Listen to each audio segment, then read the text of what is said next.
Welcome back to the Astrocast.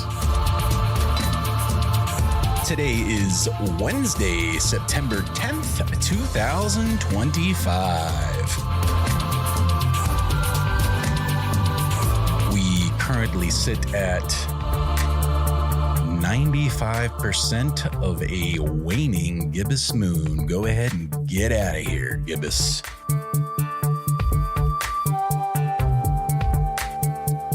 I hope you're all doing well.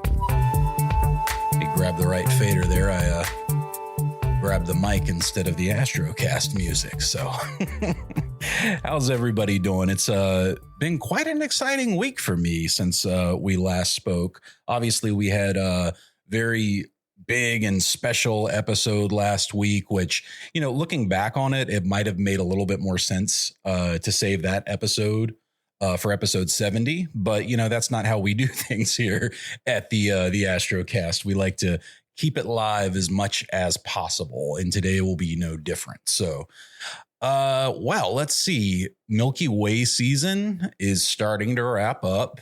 Cygnus is past the meridian now. When you walk outside at night. We've been very lucky here in Charlotte. This last week, we've had quite a few clear nights.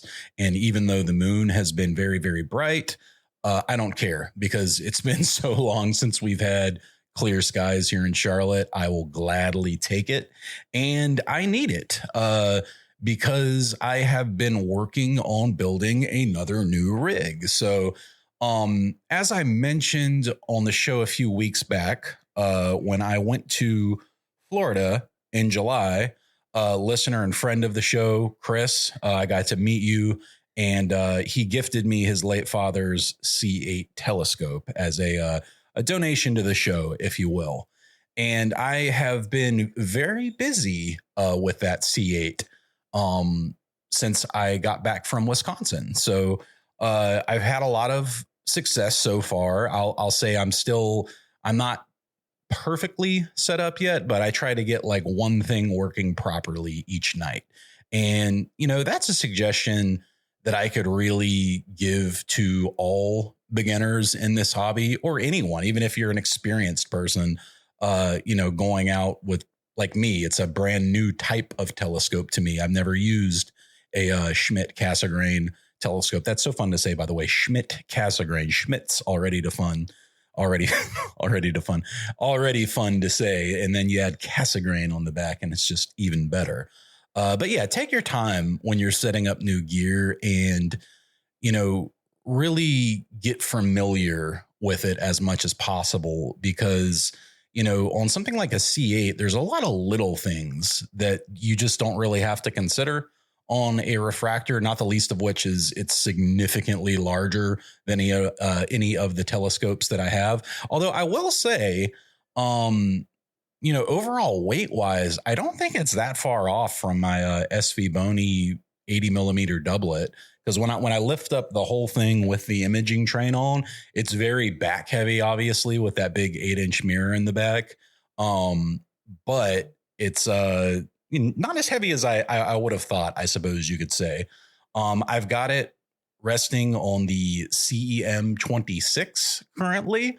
And, you know, I don't know if I'm asking too much of my Ioptron CEM 26.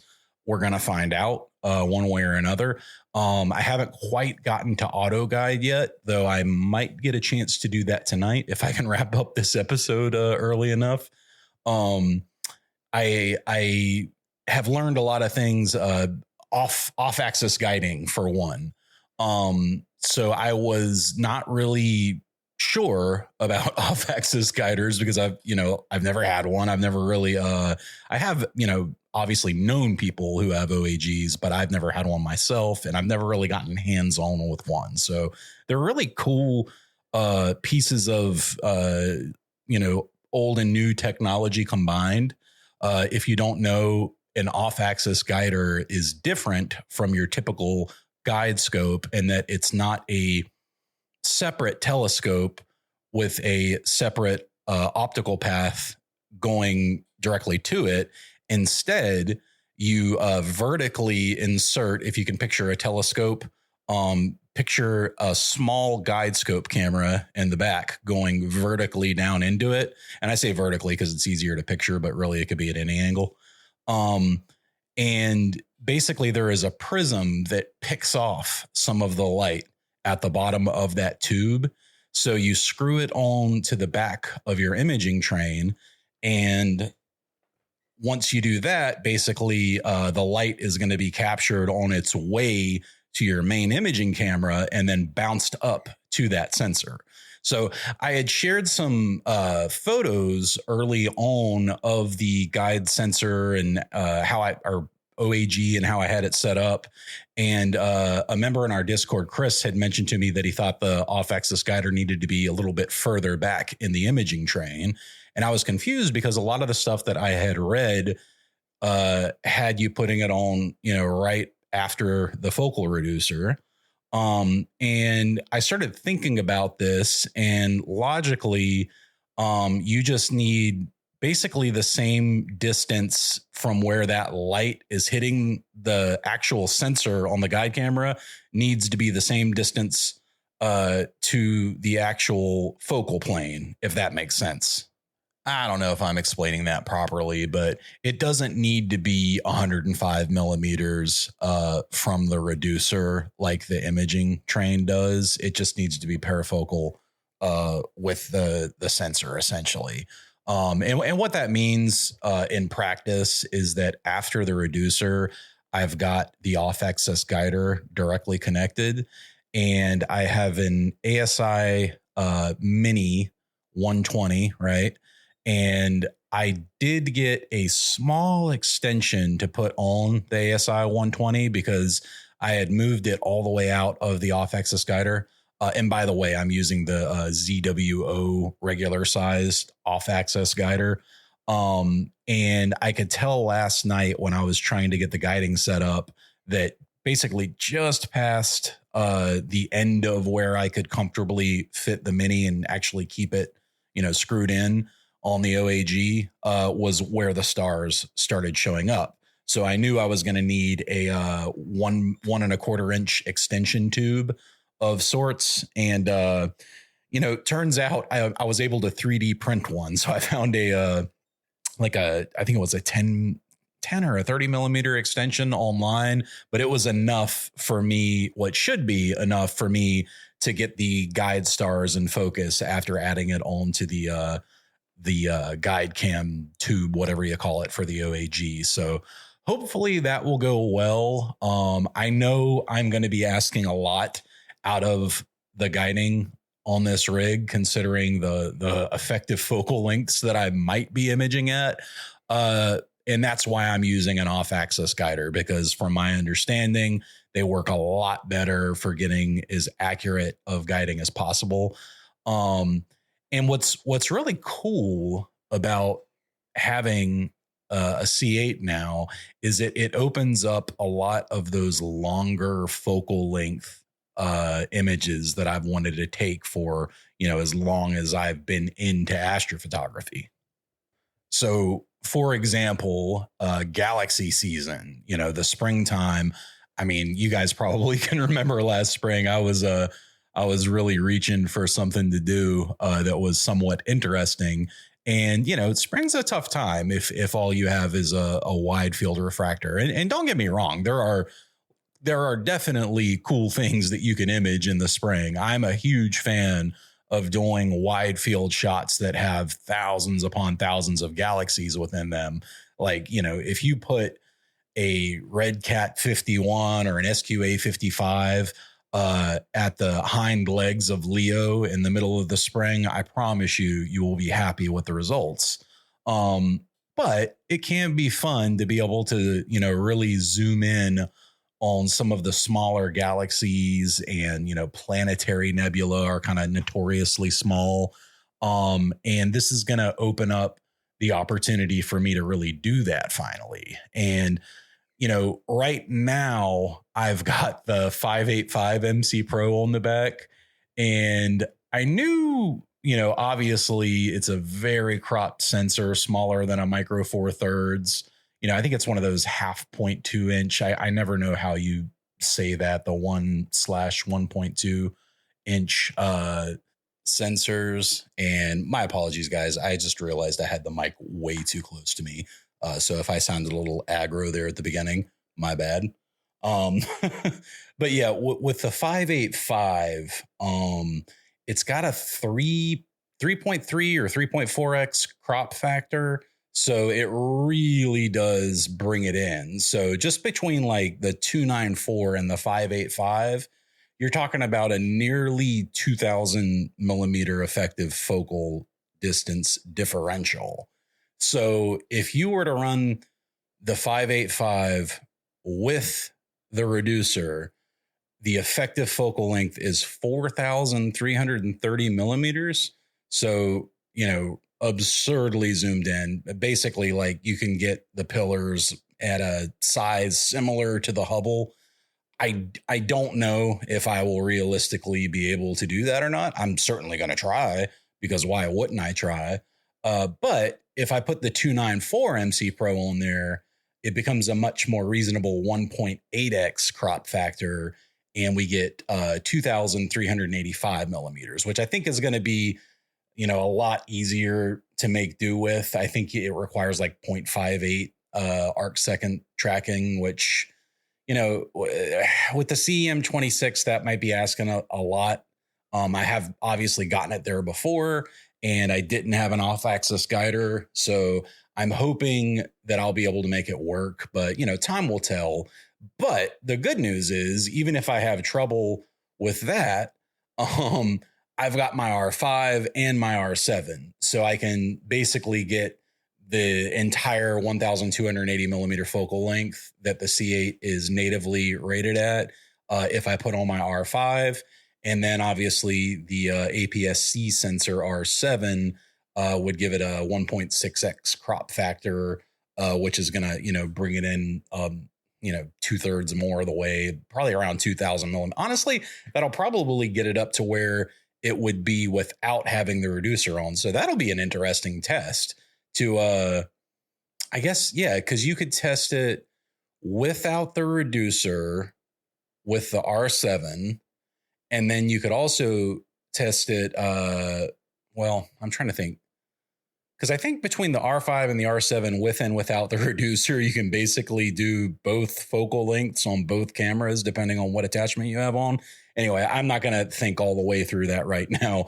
But these are the kind of things that you really do consider whenever you're building a new rig, particularly one that's a little bit more unique than what you're accustomed to with the wide focal length, 150 to 600 millimeter type scopes that we generally work with, and refractors and lenses and what have you. I think it's going to be super cool. I also got a new piece of gear to go on my optical train. And this is something that I was really surprised by. So I am not a filter wheel guy yet. I probably will be one day, but I don't shoot mono yet. And I really feel like a filter wheel is kind of overkill if you don't shoot mono. Don't get me wrong. I definitely can see the advantages, especially like I know that some people will put a dark circle inside their filter wheel so they can take their darks right on the wheel, which is a pretty cool idea. And then obviously being able to hold, 5 to 7 filters is really great, but they are also $300, and $300 is a lot of money that could go towards, gear to do other things with your rig. In any case, I am a filter drawer guy for now, and I have had on my wide field rigs imaging train the ZWO second generation filter drawer for a couple of years now, at least. I've had that filter drawer for quite some time, and it can take 1 1/4 or 2 inch mounted filters. But it's not the greatest filter drawer. Like the magnets are incredibly weak on it, for one thing, which drives me nuts because it essentially means I have to put tape on my filter drawer every time I use it, because they're so weak that it'll literally fall out of you if you're scope gets, tipped up at the wrong angle, it'll just slide right out. And what's crazy to me is ZWO said in the second generation that they came out with the second generation because people wanted stronger magnets, and yet they still didn't appear to have solved the problem, which is just kind of crazy. But I suppose that's neither here nor there. But the good news is SVBony has actually came out with a new filter drawer. And I want to tell you guys, by the way, I'm going to be talking about this. I purchased one myself, obviously, but I'm going to have a link in the show notes. We recently got an Amazon affiliate link, which is great because for a lot of the little bits and bobs, that's a good place to go.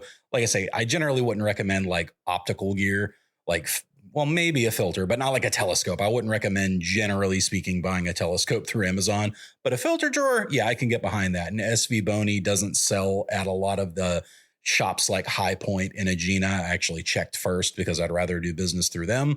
But if you are interested in this, after I kind of tell you all about it, I'm going to have a link in the show notes for it.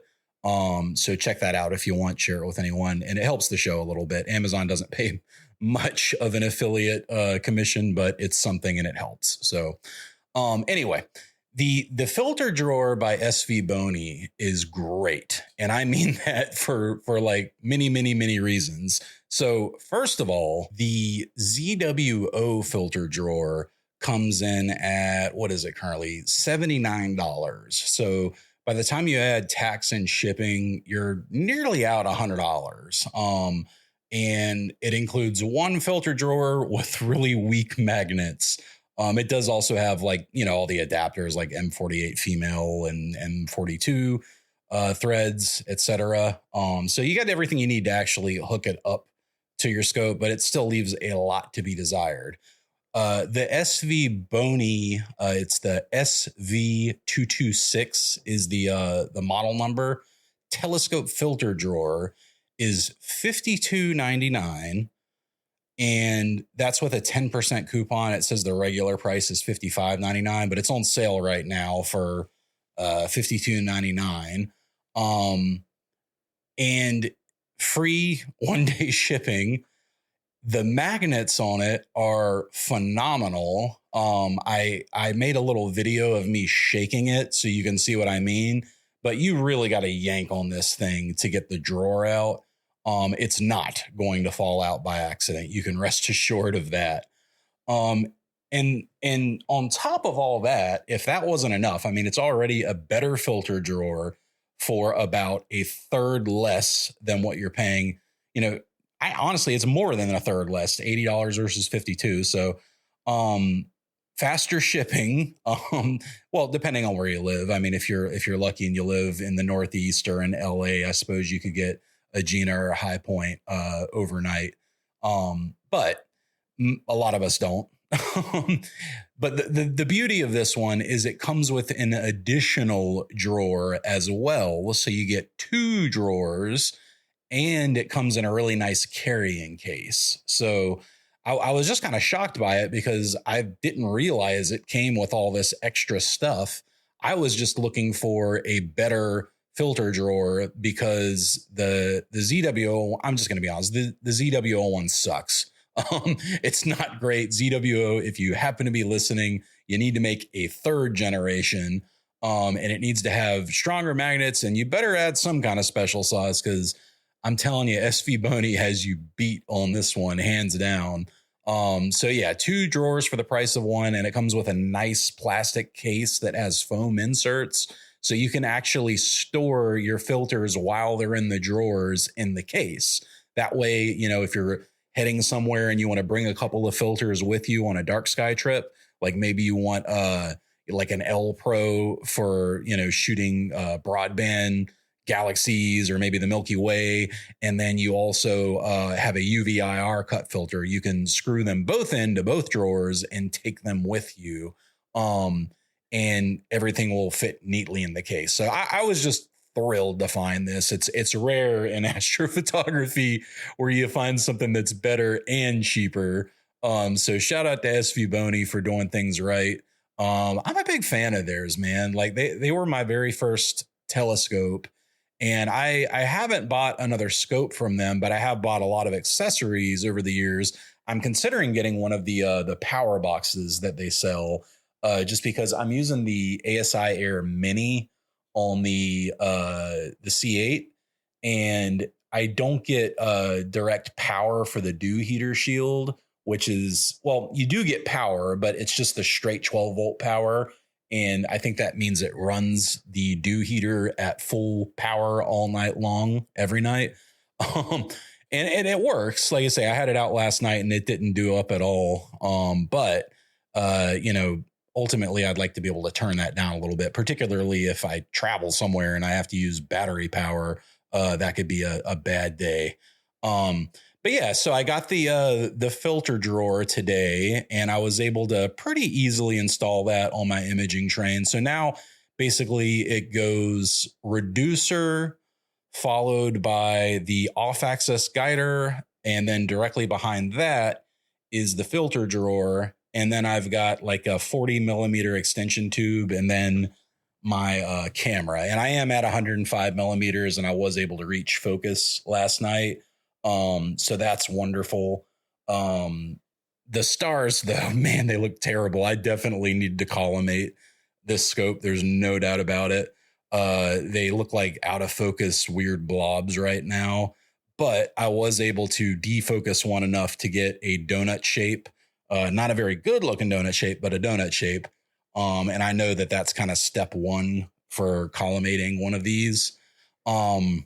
I found these, and if any of you own an SCT, like a C8 or 10 or 925, you probably are, or 11, I should have said, you probably already know about Bob's Knobs, which is fun to say and to buy.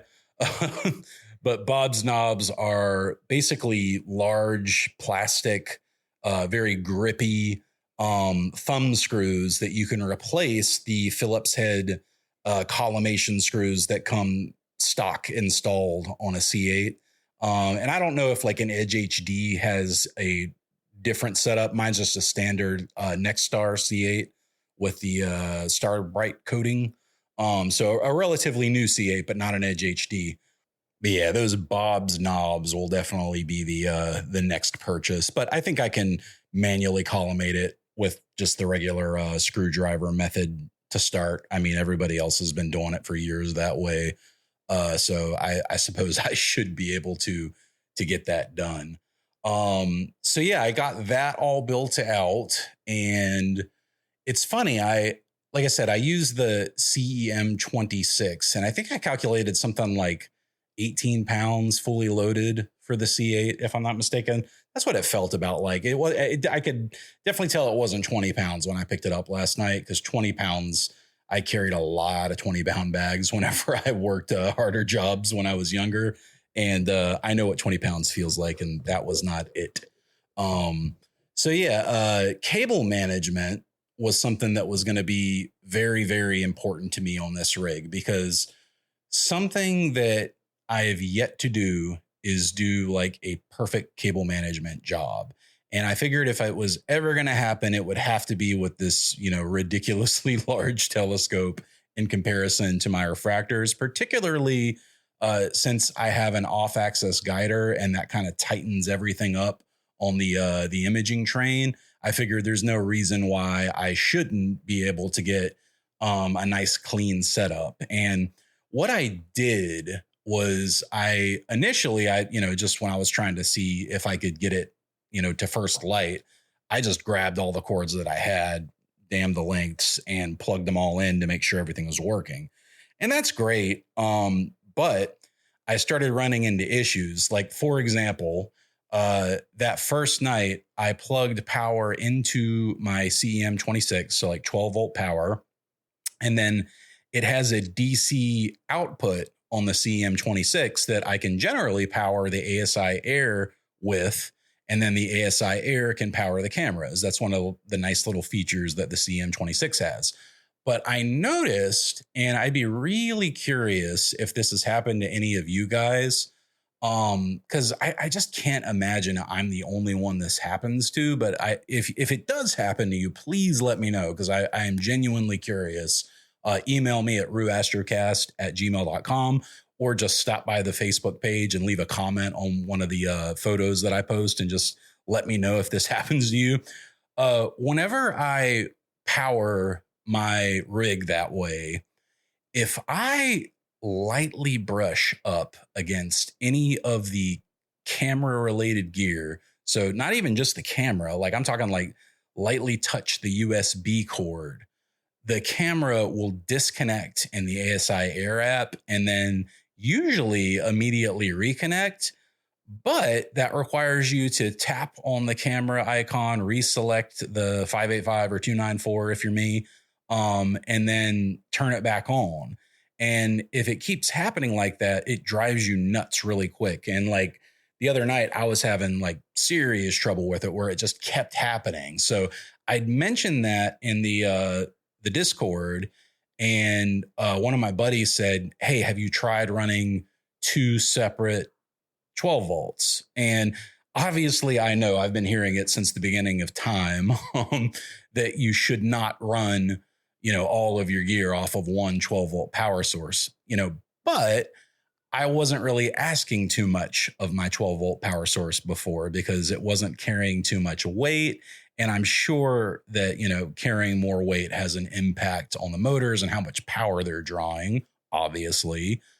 So I'm thinking, I didn't notice this symptom as often before because if the mount was at rest, it probably, wasn't drawing excess power, and it probably it did still happen, mind you, but just significantly less frequently as it happens now with the C8. So I decided right there and then that I would run separate power sources. So I only own two 12 volt, power sources that I can run rigs with. I probably need to get a couple more, because, now I've got the AM3, the CM26, the GTI, I've got the Move Shoot Move and the Skyguider. And obviously those last two don't need individual power strips, but essentially, I've got 3 rigs, 2 mounts. If I count 4, actually, oh geez, man, I'm you don't realize how much gear you have until you sit down and start, naming it all. If you guys want to do something one day that'll really freak you out and you're at a similar level to me as far as experience is concerned, sit down one day and with a notebook, write down every piece of gear that you have as far as like every lens, every camera, every tripod, etc. And then write down what you paid for it or thereabouts and see what number you get to. I'll tell you, if you get to a number higher than $2,500, your homeowner's insurance will not cover it. So do not be the guy who doesn't insure his gear and then something terrible happens. You have a catastrophic loss and it's all gone and you have no insurance to cover it. Because I used to be an insurance agent. I know this is a big tangent that I'm going on, but when I was an insurance agent, we learned that homeowners insurance, at least in America, and I bet similar in Europe, only covers certain items up to a certain amount. And most policies tend to stay around the same amount. Like, for example, camera gear is usually like, $1,500 to $2,500, depending on the policy. And anything beyond that, they just straight up won't cover because it should have been scheduled on your policy. I actually got a camera insurance policy before I went to Wisconsin. And I think I ended up paying like $22 a month for it or something. And it covers up to $100,000 worth of gear. So get yourself insurance if you don't have it. I'm not going to recommend one to you. There's some really good ones on the market. If you really are interested, let me know and I'll gladly let you know who I got mine from if you want to email me, but I'm not advertising for insurance companies or anything like that is my point. But anyway, yeah, get your scopes insured. But yeah, the C8 being on the CEM26, God, where were we? I literally had to back up the track to see what I was talking about before I went on the insurance rant.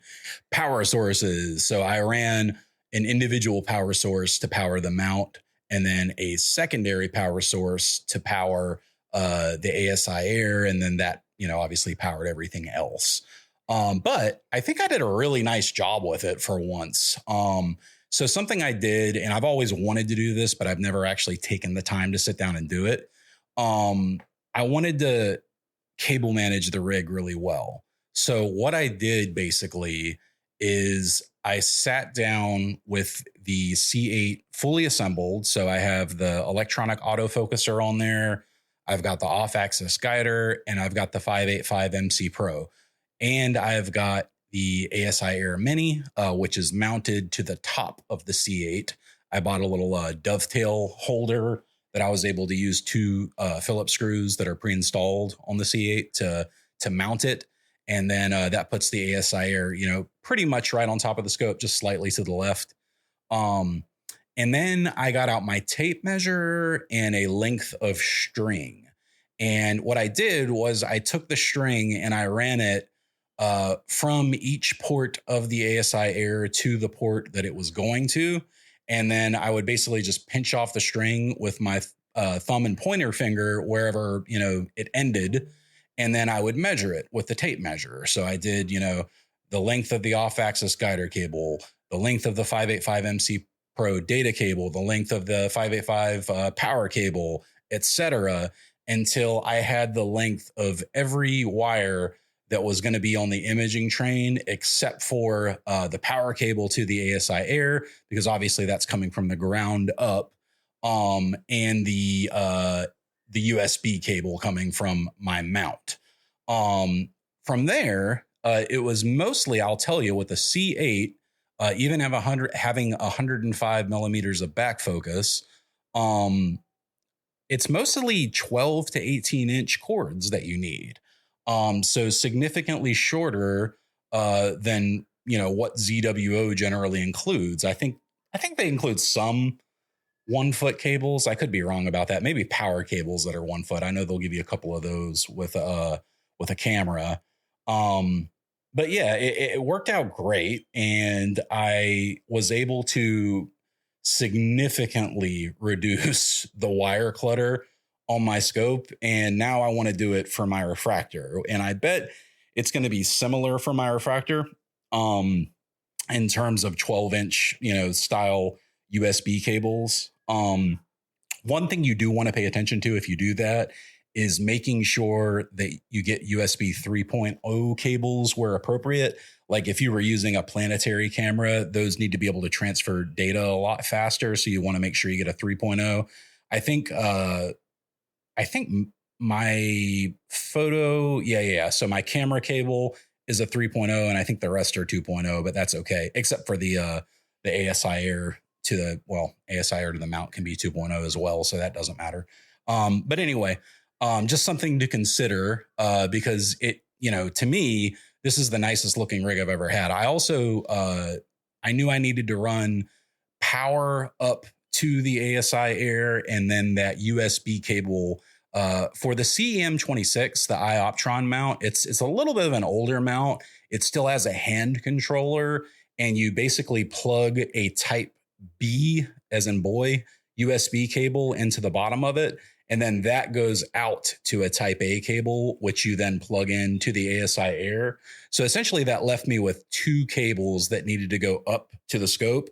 And those are the two really that are like dangling between the imaging train and the, declination and right ascension axes that are going to give you trouble during a meridian flip, especially if you've got, everything nice and tidy on the scope itself.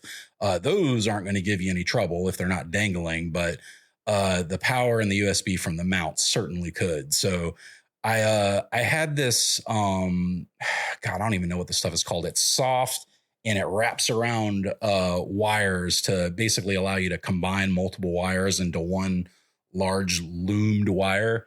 And it came out great. So I popped both of them in there and it got really tight around it, but it essentially just gave me, one big wire going up to the scope instead of two dangly ones of different length. And I was able to run them in such a way that they, appear to start from the same length. So it's not uneven at all. They both come out with their USB plugs at the perfect length to plug into the ASI Air and give it, power. So It worked out great, and I couldn't be more happy with the results. If you'd like to see a photo of it, I did post it on the Astrocast Facebook page. You can just go to Facebook and search for the Astrocast, and you'll see our logo there. Feel free to leave a comment, say hello. We've had a lot more activity on the Facebook page as of late. In fact, the photograph of the Shark Nebula, the Dark Shark that I took on the Wisconsin trip, it got like a whole lot of new people that I have not heard from yet, liking it or commenting on it. And I just wanted to say thank you to all of you guys for stopping by and seeing that photo. That means a lot to me. And feel free to join us over in the Discord if you've ever liked to. We'd love to have you. So yeah, the C8, man, it's been a trip, and like I say, I still got a ways to go. I got super close last night. Got to get that auto guiding sorted out. I hope that the CEM26 can pull it off. I don't know really. I mean, I'm sure with the R5 it can pull it off. You know, if we go to 1,280 millimeters, that won't be a problem. But you know, will the 294 be too much? Will the 585 be too much? Stay tuned, and we will certainly find out. I got a feeling I'm going to be able to make it work a lot better than I expect, because you know, a lot of times I will say in astrophotography, you hear things over and over and over again, and you assume you can't do it because everyone has always told you that.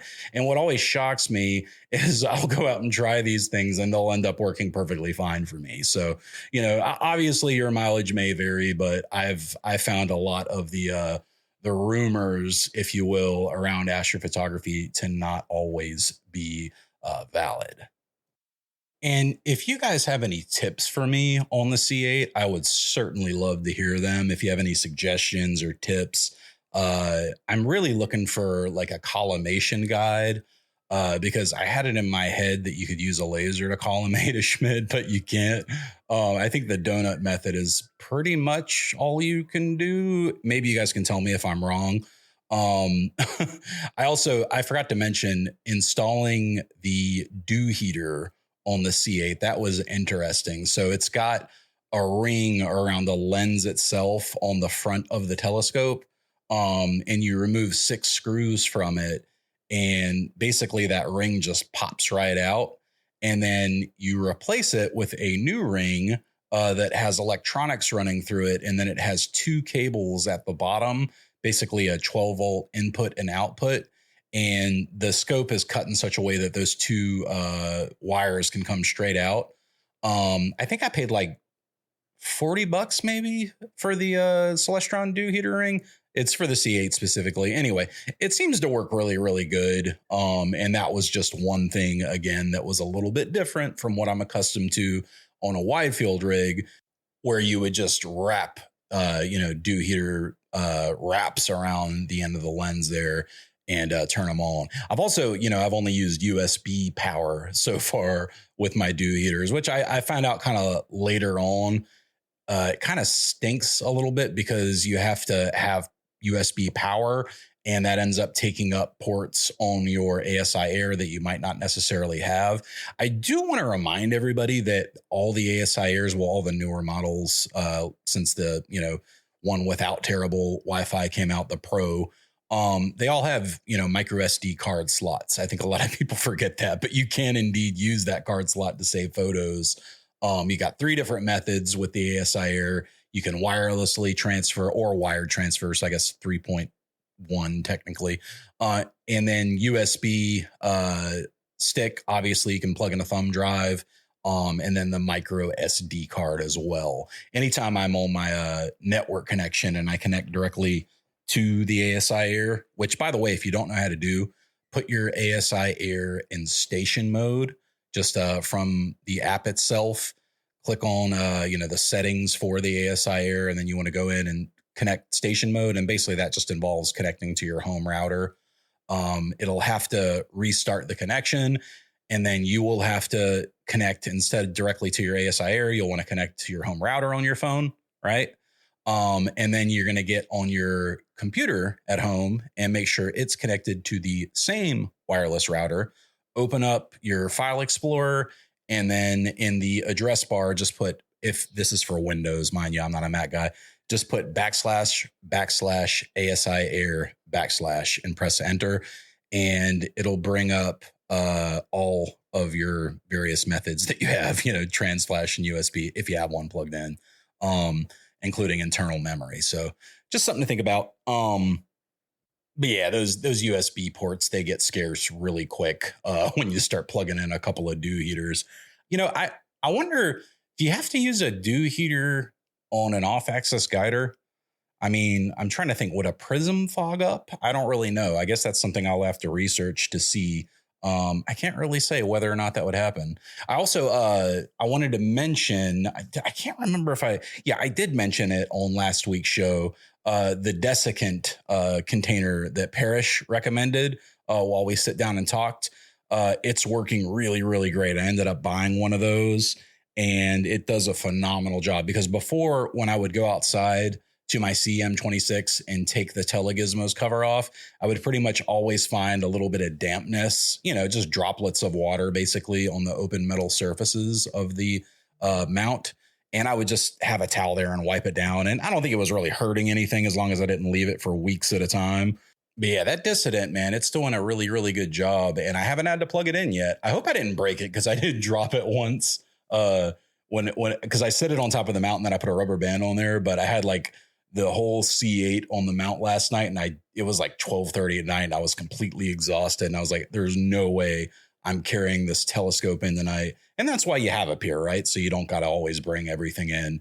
But I did obviously check the weather report, because my Telegizmos cover that I was so happy to get when I finally got it, that was, waterproof, is nowhere near big enough for the C8. And, the way things are looking, I think the C8 will live most of the time on that mount, because it just kind of makes sense now that I have an AM3 with the tripod that ZWO sells. It kind of makes sense. Like, why mess with the C8 if I get it in a place where it's working really good with that mount? I can always just set up my SQA55 right behind it in the backyard, and it's so lightweight I can just literally carry it outside. So hopefully that'll work out well. I'm very, very happy, like I say, with how it turned out. I did put a tarp on top of it after I kind of finagled the Telegizmos cover over the top of it. It was big enough to actually cover it, but it just didn't go down far enough to leave you any sense of comfort. So I put a 8-foot tarp on top of that, and then tied bungee cords around it. Shout out to Parrish. Bungee cords around the Telegizmos always works.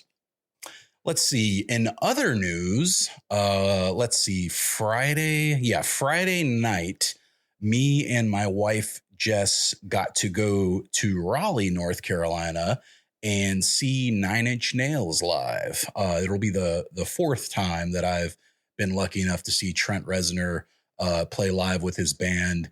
And it was a phenomenal show. I don't know if any of you guys are fans. I've been a fan since I was a kid. I think I got Pretty Hate Machine when I was 12 years old. It was one of the first CDs I ever bought. I can remember the first 3 CDs I ever purchased were Pretty Hate Machine, Garbage, the pink album with all the feathers on it, and then Presidents of the United States of America. Those 3 albums, 3 CDs were the first ones I ever bought. But yeah, Pretty Hate Machine was the jam back in middle school, early high school, and I've just been a fan ever since.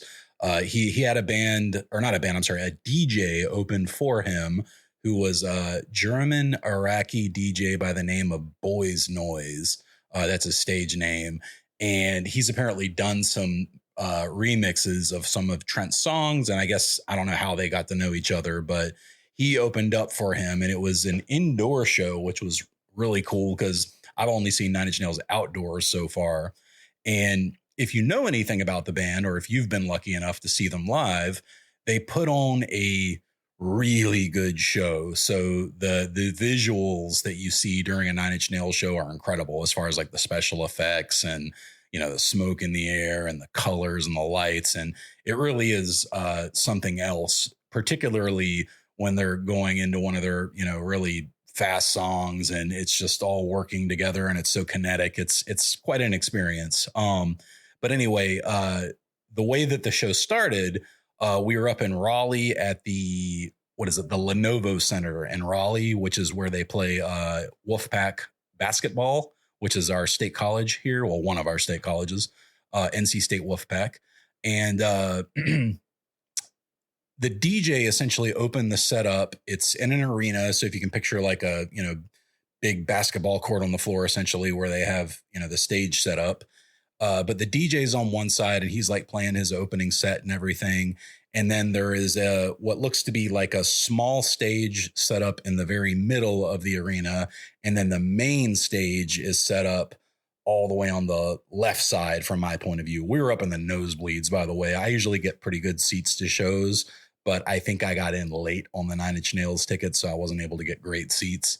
But I was just happy to be in the building, to be honest. So anyway, the middle stage had these giant curtains that were covering it up, so you couldn't really see what was happening inside of there. And then obviously the main stage had the curtains drawn as well. But anyway, there was no break at all between the end of the DJ set and the beginning of Nine Inch Nails.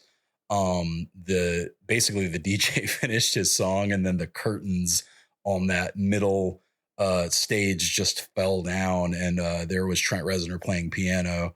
It was something else. That opening number, he was just acoustic on piano by himself, and he did Right Where It Belongs. I won't give you the whole set list, but just a couple of highlights. He did play The Perfect Drug live, which is always great. And then he did I'm Afraid of Americans, the song that he did with David Bowie back in the 90s.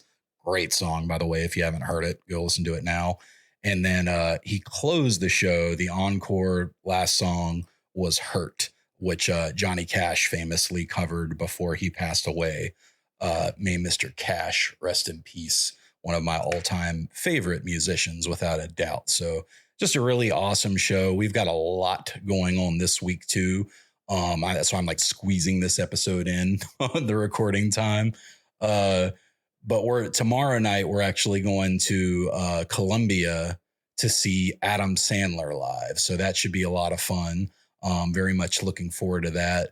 I've never seen him live. I've been a fan of his since way before he was a like famous movie star. If any of you are my age, you might remember that Adam Sandler just had comedy tapes back in the day. That's kind of like what he got famous for, was he would do audio skits. And they were hilarious. Like I'm thinking about The Goat, for example. Anyway, I'm a huge fan of his. So we'll get to see him. Jess is obviously a huge fan too, and neither of us has seen him live. So we're heading down to Columbia tomorrow night for that. And then we knew this week was coming for like the last 6 months, and we knew it was going to be so hectic because we have like 4 or 5 things all within a 7-day period, where normally we're just sitting at home doing nothing. Friday, we have something called Panda Fest in Charlotte, where they're going to have like 200 Asian vendors show up, and there's going to be like food and toys and gachapon and all kinds of fun stuff. And I get a panda pin, which I'm super excited about because I love pins. And then we close the weekend out with our, I guess you could say, our anniversary week, because the 13th is our anniversary. We are going to see Beetlejuice live. So it's a play for Beetlejuice, and that's one of my wife's favorite movies. She's a huge Tim Burton fan, so anything Tim Burton she's all about. And obviously Beetlejuice is great. We actually had a debate the other day, me and one of my coworkers, Matt. Not really a debate, honestly, because we were in agreement, but we both kind of agreed that Beetlejuice, not very good. Could have been good, not very good, unfortunately. So my thoughts on the movie are, it had 3 too many subplots. They had like all these different subplots going. There wasn't enough Michael Keaton on screen time. Catherine O'Hara is a national treasure, but she should not be expected to carry that entire 2-hour movie.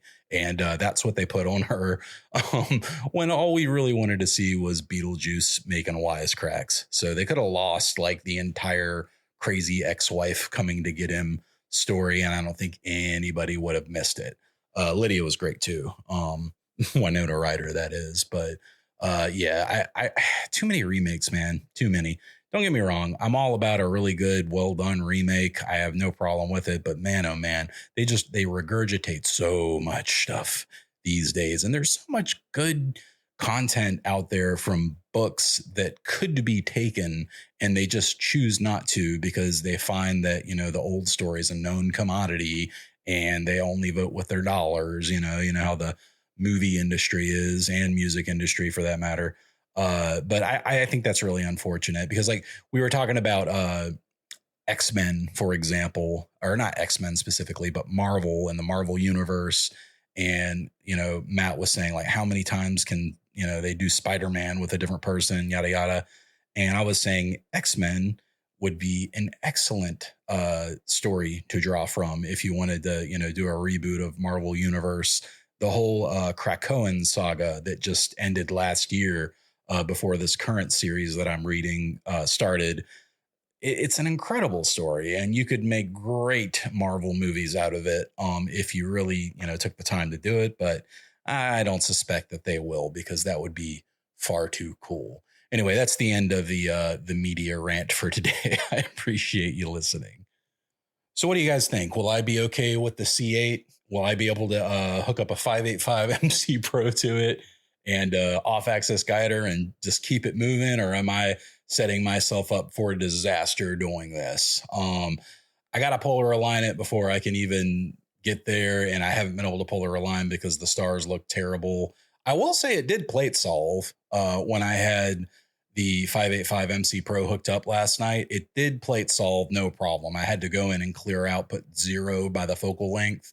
And it even gave me the warning. It say, degrees too small, might not plate solve, but it did end up plate solving, and it did it pretty quickly. So, hopefully that is a sign of things to come, but I suppose time will tell. So I'm going to cut it just a little bit early this week, guys, just because I do got a few things that I've got to take care of. And like I say, going out of town tomorrow night after work, going to be a very late night. And I want to make sure I get this episode out on time to you guys. So that's going to do it for this week. Tune in with us next week. I'm going to keep working on the C8.